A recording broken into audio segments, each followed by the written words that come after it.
सवाल करेंगे ना। इसीलिए यूपी वालों से खैर यही मेरी एक गुजारिश है सबसे कि जितने लोग आपके वहां पे है, जितना आपका कनेक्शन है वहां पे, जैसे वो जेनेऊ से जेनेऊ बनाते हैं ना, आप लोग अपनी सोच से, समझ से, तर्क से अपने लोगों को जोड़िए और उनको समझाइए। आज दिल्ली से खत्म हुई है ना ये सरकार बड़ी जल्दी यूपी से भी जाएगी। झारखंड से गई ना, तो हमारे ही हाथ में है। 1 वोट 1 वैल्यू, बाबा साहिब ने समझाया था। 1 वोट की कीमत क्या है वो आपके हाथ में है। अपना वोट सोच समझ के दीजिए। बड़े अच्छे अच्छे सपने दिखाएगी ये सरकार, लेकिन अल्टीमेटली आपका कोर्ट, ये सरकार, कांशीराम जी ने क्या कहा था कि जब दलित पढ़ने लिखने लगेगा बच्चा, तो ये लोग किसका सहारा लेंगे? कोर्ट का सहारा लेंगे आपके अगेंस्ट काम करने के लिए। और आज देख लीजिए क्या हो रहा है। जब आप पढ़ लिख रहे हैं, आप तर्क कर रहे हैं, आप आवाज उठा रहे हैं, तो ये लोग कोर्ट का सहारा ले रहे हैं, कह रहे हैं हमने कुछ नहीं किया, कोर्ट ने किया जो किया। अरे कोर्ट को सपना आना था, कोर्ट सोए उठ गया। और कोर्ट में भी कौन है? इन्हीं के लोग हैं। कोर्ट में जो है इन्हीं के लोग हैं। तो जब सब जगह वकील, अजय जजेस जो है वो पहले ही आपके खिलाफ हैं। जज तो चाहता है आप कुछ लेकर आए, आपके अगेंस्ट फैसला लें। जो जज है वो ऑलरेडी आपके, क्योंकि सब मनुवादी विचारधारा के, वो हिंदुस्तान का, बाबा साहिब का संविधान पढ़ के नहीं आते कोर्ट में। वो कसम जरूर खाते, लेकिन रोज मनु का संविधान पढ़ के वो कोर्ट के अंदर आते हैं। तो वो आपके खिलाफ है। इसलिए बड़ा जरूरी है पढ़ना, अपने लोगों को आगे लेकर आना। आपके लोग, आप में से वकील बने, जज बने, जब आपके लोग सामने आएंगे तो सवाल करेंगे और ऐसी सरकार को हराएंगे। आप जो काम आप नहीं कर सकते वो सरकार से करवाते हैं। फिर गृह मंत्री जी कहते हैं, क्या कहते हैं कि सुप्रीम कोर्ट का फैसले का सब सम्मान करेंगे। कैसे सम्मान करेंगे सुप्रीम कोर्ट के फैसले का? आप आके हमारा कत्ल पे कत्ल करते जाएंगे, हमें क्रोनोलॉजी समझाते जाएंगे, और हम क्रोनोलॉजी समझ के, क्रोनोलॉजी वो वाली क्रोनोलॉजी नहीं, क्रोनोलॉजी वो वाली जो दलितों पे वार है, जो दलितों पे, आदिवासियों पे वार है। आप हमारी यूनिवर्सिटी का निजीकरण कर रहे हैं, प्राइवेट कर रहे हैं। कैसे कर रहे हैं यूनिवर्सिटी का निजीकरण? दलित का, पिछड़े का बच्चा, आप प्राइवेट सिस्टम में रिजर्वेशन है नहीं है ना, तो जो प्राइवेट सिस्टम में रिजर्वेशन नहीं है, आप विश्व गुरु बनाने की बात करते हैं यूनिवर्सिटी को, पहले जेएनयू पे, डीयू पे आक्रमण फीस बढ़ा रहे हैं। आप हमारे बच्चों को मार रहे हैं, क्योंकि दलितों के पास इतना पैसा नहीं होता कि लाखों रुपए देके 3-3 महीने की फीस 6-6 लाख 7-7 लाख है। इनको दिखा कि ये 7-8 हजार लोग आते हैं हर बार, 6-7 हजार में एनुअल इनकम में बड़े अफोर्डेबल रेट में पढ़ के चले जाते हैं इनके बच्चे, और आ रहे हैं जी सवाल कर रहे हैं। आज आप अपनी रिजर्वेशन से चंद टिकटें लेके जाकर बैठे हैं संसद के अंदर, उनसे वो बर्दाश्त नहीं हो रहा कि आप सवाल कर रहे हैं। तो सरकार की ही मंशा है ये जो मनुवादी विचारधारा के, जो अमित शाह, एक तड़ी पार, दूसरा अब हो गया BA MA पास नहीं, गृह मंत्री सर्टिफिकेट दिखा रहा है प्रधानमंत्री को डिफेंड करने के लिए। देखिए गृह मंत्री जो है वो प्रधानमंत्री का वकील है, समझने की कोशिश कीजिए। वो सर्टिफिकेट किसके दिखा रहा है? प्रधानमंत्री के, कि अब ये लो जी हमारा प्रधानमंत्री पास हो गया BA और MA पास। तो आप ये बड़ी अच्छी साजिश है। अभी भी दलितों बहुजनों से मेरी ये रिक्वेस्ट है कि समझ जाइए, जाग जाइए, इस सरकार की मंशा को समझिए, क्योंकि इस सरकार की मंशा है कि आपको मेन स्ट्रीम से काटना। अगर आप अभी नहीं समझे, क्योंकि वो प्रूव करेंगे कि आप लोग वोट देते हैं, वो प्रूव करेंगे इस चीज को कि हमारी सरकार ऐसे नहीं बनती। देखिए आपने हमें वोट दिया है, आप लोग काहे वोट देते हैं? क्यों अपना वोट खराब कर रहे हैं? क्यों जगह जगह जा जाके अपने लोगों को समझाते नहीं है? बड़ा जरूरी है हम लोगों को समझाना। ये सिस्टम हम लोगों के लिए सेफ नहीं है जब तक ये मनुवादी विचारधारा के लोग मानता है कि आरक्षण पर खतरा है सरकार? बिल्कुल खतरा है। खतरा नहीं है, मैंने कहा कम और ज्यादा करने के नहीं। ये जो इस प्रावधान आया है कि स्टेट आरक्षण को देखेगी, स्टेट क्या करेगी? स्टेट में कौन लोग हैं जो उच्च स्तर पे बैठे हैं? कितने लोग हैं आपके स्टेट में? कितने मंत्री हैं आपके स्टेट में? कितने अच्छे लेवल पे प्रोफेसर हैं आपके स्टेट में? प्रोफेसर का प्रमोशन नहीं हो रहा, तो जो स्टेट क्या करेगी? कौन सी स्टेट है जो पैसा नहीं चाहती? स्टेट भी निजीकरण करेगी, स्टेट भी प्राइवेटाइज करेगी, स्टेट भी पूंजीपतियों के हाथ में देगी चीजों को। और आप तो कल भी खड्डे में और आज खड्डे के और नीचे हैं। तो ये मनुवादी विचारधारा, ये जो RSS के वहां से आता है ना, जो मनु का संविधान, ये पूरे देश में उस संविधान को लाना चाहते हैं। और ये रिजर्वेशन को इसी तरह से ताड़ ताड़ करके एक एक पन्ना भारत के संविधान का खत्म करेंगे। अगर हम आज भी नहीं समझे तो फिर हम कभी।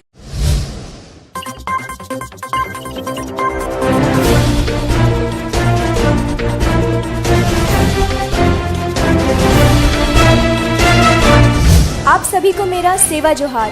मैं हूं स्वर्णिमा सिंह। आपको ले चलूंगी उन गलियों में जहां भारत की आम मीडिया को जाने की अनुमति उनके बॉस भी नहीं देते हैं।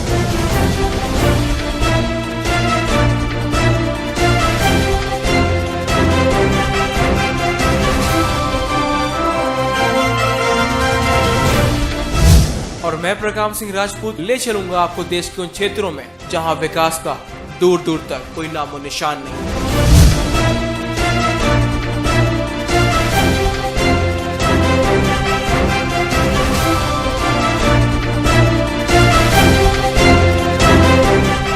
और मैं सुनाऊंगी आपको उस वंचित आवाज का हाल जो पूंजीपतियों के गलियारों तक नहीं पहुंच पाती। अब गोंडवाना स्टूडेंट्स यूनियन की टीम लेकर आ रही है गोंडवाना समय वीकली आपके अपने YouTube चैनल पर।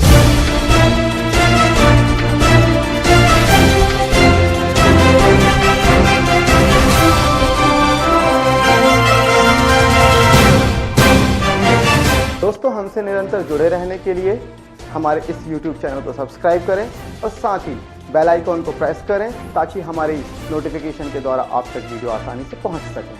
और प्लीज गाइज हमारे वीडियो को लाइक करें और शेयर करना ना भूलें। सुप्रीम कोर्ट ने जब यह कहा कि अंकल सिंड्रोम से ग्रसित है इलाहाबाद हाई कोर्ट, तो कई सारे ऐसे जज थे इलाहाबाद हाई कोर्ट के जिन्होंने खुलकर नाराजगी इस पर दिखाई थी। लेकिन जरा वो लोग इस बात का जवाब दें कि आखिर कैसे 70 में से 35 इलाहाबाद हाई कोर्ट के जजेस के रिश्तेदार भाई भतीजे हाई कोर्ट में प्रैक्टिस कर रहे हैं। हम आपको दिखाते हैं न्यूज़ 24 की खास पड़ताल, जिसमें हमने पाया कि 70 में से 35 ऐसे जज हैं जो वाकई अंकल सिंड्रोम के शिकार हैं।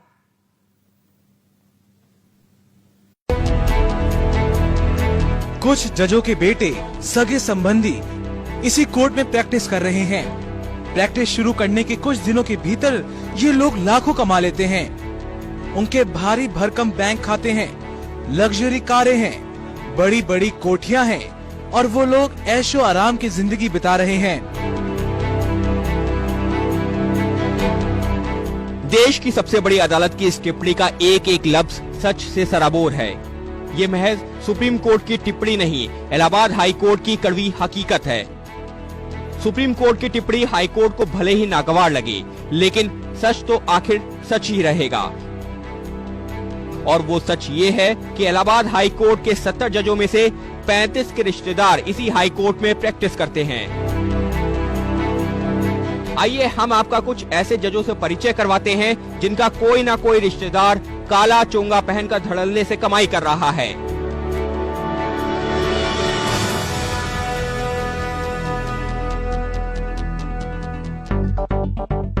इन नामों पर गौर कीजिए। जस्टिस रविंद्र सिंह, इनका भाई अखिलेश हाई कोर्ट में वकील है। जस्टिस सत्यपूत मल्होत्रा, इनका बेटा निशांत और भाई अनिल हाई कोर्ट में प्रैक्टिस करता है। जस्टिस शिव कुमार सिंह, इनका बेटा महेश नारायण और भाई BK Singh Allahabad high court में प्रैक्टिस करते हैं। जस्टिस बालकृष्ण नारायण, इनके पिता ध्रुव नारायण और बेटा ए नारायण प्रैक्टिस करते हैं। जस्टिस देवेंद्र प्रताप सिंह, इनके बेटे विशेष वकील हैं। जस्टिस देवी प्रसाद सिंह, इनके बेटे रवि प्रैक्टिस करते हैं। जस्टिस दिलीप गुप्ता, इनकी बहू सुनीता अग्रवाल लॉयर हैं। जस्टिस प्रकाश कृष्ण, इनका बेटा आशीष अग्रवाल वकालत करते हैं। जस्टिस अशोक भूषण, इनका भाई अनिल और बेटा आदर्श प्रैक्टिस करते हैं। और जस्टिस राकेश शर्मा, जिनके फैसले पर जस्टिस कार्चू ने टिप्पणी की थी, उनका बेटा शिवम भी इलाहाबाद हाई कोर्ट में ही प्रैक्टिस करता है। सूची लंबी है। बार काउंसिल ऑफ इंडिया के नियमों के मुताबिक किसी भी जज का कोई करीबी रिश्तेदार उसकी कोर्ट में वकालत कर ही नहीं सकता, और ये व्यवस्था इसी के लिए रखी गई है कि न्याय में पक्षपात का आरोप न लगे। लेकिन इलाहाबाद हाई कोर्ट के माननीय जज ही इस नियम की धज्जियां उड़ा रहे हैं।